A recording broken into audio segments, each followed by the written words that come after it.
Maayong adlaw mga kapatid, diway abasi para sa News 5 Bisaya.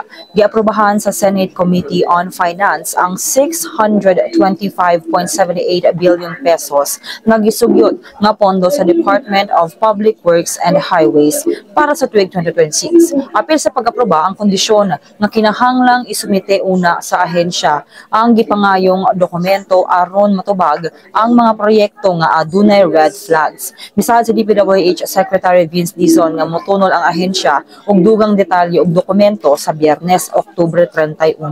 Giila ang final nga isumite ang pondo sa DPWH sa plenaryo alang sa paghisgot ubos sa kondisyon nga makompleto ang mga dokumentong gipangayo sa komite. Sunod diini magpadayon sa Nobyembre 14 ang pagdungog sa Senate Blue Ribbon Committee kabahin sa flood control scandal diin gilauman nga mobalik isip chairman si Senator Ping Lacson. Kini kung mapili pag-usab si Lacson sa November 10. Kung mahitabo kini, tuyo sa komite nga imbitahon ang former security consultant ni former Congressman Zaldico.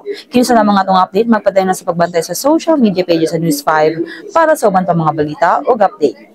Amping tangtanan.